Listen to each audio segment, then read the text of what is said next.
Hi, in this short video, I just wanted to explain a couple of new features that we have released as of the 14th of January, Thursday, 2021. The first one is some changes to the moderator controls. If you go to your settings and to moderator controls, you'll notice it looks a little bit different. Here, this used to only affect the audio of a conference or a meeting, and this doesn't change. These changes don't impact people who are calling in via phone. That works in the same way. But now when people join a meeting online, it will be slightly different. So conversation mode or collaboration mode is the same. Everybody has access to all of the features. They're not muted. Now Q&A, or what we're calling classroom mode, because I think this is the settings we picked would be good for that kind of a situation. A prayer meeting, a smaller company meeting, training sessions, sort of a mid-sized group. And in this one, the audio is, people are muted as they join, but they can unmute, and then only moderators can share their screen. They can upload, download, and delete documents, navigate through a document, use the whiteboard or the text chat. The text chat is just reserved for moderators, and participants would be able to send a message to the moderator, but only moderators can see that message. And the moderator would be able to change who can access the chat during the meeting, which is as it is now anyway.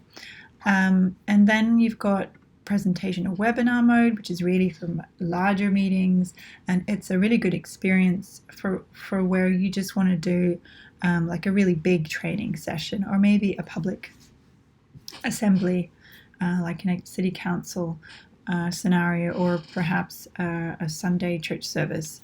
So in this, with this setting active, the participants are only ever going to see the moderators, their videos or their screen share. They won't see themselves or any other participant, and the participant list will only show moderators, and again the chat would be restricted.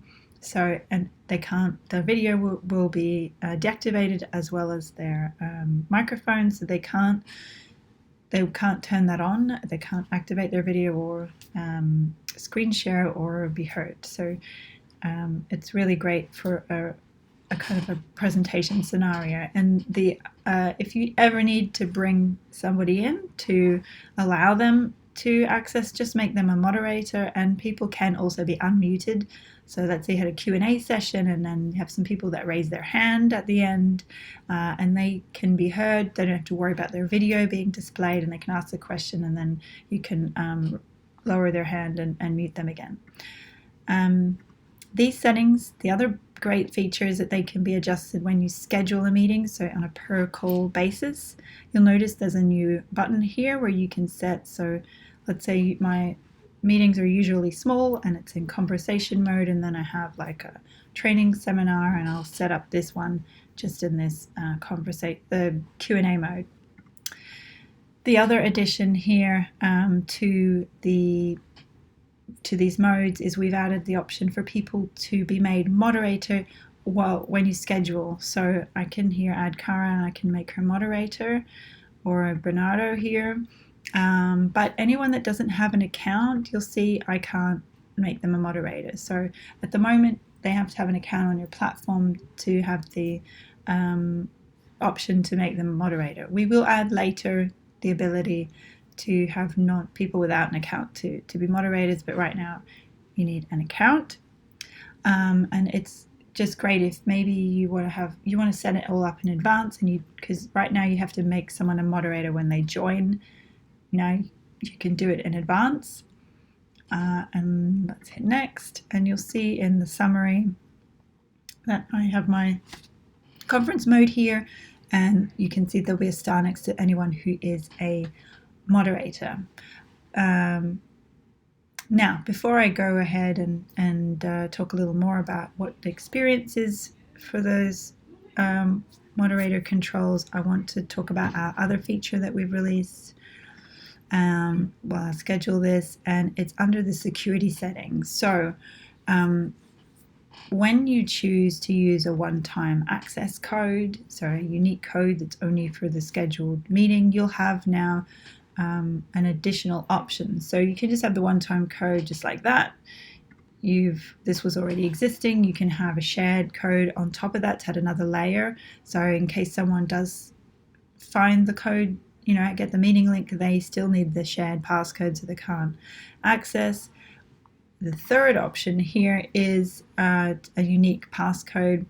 What that will do is allow you to ensure that each participant has a unique reference. So without that unique reference, they cannot join the meeting at all, and you'll know exactly who has joined. So it's a good way to keep track. Like, let's say you have a training session and you really need to know who got this training because there are legal requirements, and you can see that Jane, you'll see in your participant list, Jane and Barry didn't attend, so you can chase up with them, and you've got a record, a document to verify who joined and who didn't. People can share. Let me show you first. Let me go ahead and schedule this, and I'll show you what it looks like. So here you'll see that each person has a 4-digit passcode, so you can also share that with them, and here's your unique access code.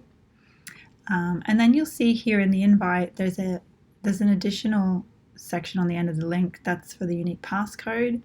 In the instance that someone just has this link without the unique code on the end, then they would be prompted to enter the passcode as they join.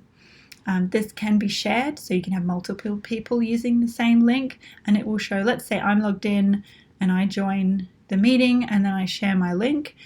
So I will show as Sarah, and then anybody else using my link will show Sarah-1 and Sarah-2 and so on. So even if it's shared, we know who shared the link, and we'll know the source, and we can track it, trace it back. If you call via phone, you'll be prompted to enter the access code or the moderator pin, depending on which one, and then after that a unique passcode. So those are the 2 big new features. If you've got any questions, please don't hesitate to reach me, sarah@iotum.com.